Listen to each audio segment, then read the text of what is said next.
वो कौन थे जिनके एक इशारे पर पत्थर की बेजान गाय अल्लाह के हुक्म से दूध की नदियां बहाने लगी और एक पूरे गांव के दिलों की तकदीर हमेशा के लिए बदल गई। ये वाकया है सुल्तानुल हिंद हजरत ख्वाजा मुइनुद्दीन हसन चिश्ती गरीब नवाज रहमतुल्लाह अलैह का।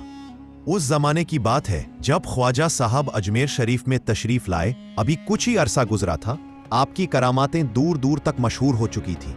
लोग आपकी जियारत के लिए दूर दराज से आते थे। एक सफर के दौरान आप राजस्थान के एक इलाके से गुजर रहे थे। वहां के लोग सूरज की पूजा करते थे या तरह तरह की मूर्तियों को देवता मानते थे। आपके मुरीदों की नजर एक बेहद खूबसूरत संगमरमर की बनी पत्थर की गाय पर पड़ी जिसकी लोग पूजा कर रहे थे। मुरीदों के दिल में ख्याल आया, काश ये गाय दूध देती तो कितना अच्छा होता। हम तो ख्वाजा गरीब नवाज के साथ हैं, हमारी ये ख्वाहिश क्यों ना पूरी हो। उन्होंने हाजिर होकर अर्ज किया, हुजूर हमें इस गाय का दूध चाहिए। ख्वाजा साहब मुस्कुराए और फरमाया, अच्छा चलो।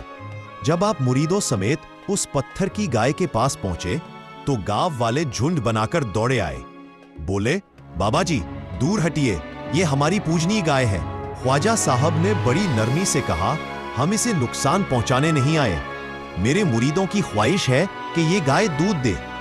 गांव वालों ने ठहाका लगाकर हंसते हुए कहा, बाबा जी पत्थर की गाय भी दूध देती है, ये तो संगमरमर की बनी है। ख्वाजा साहब फिर मुस्कुराए और फरमाया, क्यों नहीं, अल्लाह चाहे तो ये गाय दूध देगी और तुम सब पियोगे भी। लोग और जोर से हंसे, लेकिन आपने कहा, जाओ घरों से बड़े बड़े बर्तन ले आओ, आज अपनी आंखों से देखोगे। थोड़ी देर बाद लोग बड़े बर्तन लेकर लौट आए। सबकी निगाहें आप पर टिकी थीं। ख्वाजा गरीब नवाज आगे बढ़े, पत्थर की गाय के कान के पास गए, बिस्मिल्लाह पढ़ी, फिर मुबारक हाथ उसके थनों पर रखा। बस करामत ने रंग दिखाया, चारों थनों से दूध नहरों की तरह बहने लगा। इतना बहा कि लोग दंग रह गए। वो बेजान पत्थर की गाय अल्लाह के हुक्म से ऐसे दूध देने लगी जैसे हमेशा से जिंदा हो। गांव वाले दौड़कर अपने बर्तन भरने लगे। फिर ख्वाजा साहब ने मुरीदों से कहा, अब तुम भी भर लो, और फरमाया, असली कुर्बानी यही है कि अपनी जरूरत से पहले दूसरों की जरूरत पूरी करो। गांव वाले हैरान थे, उनके दिल कांप उठे।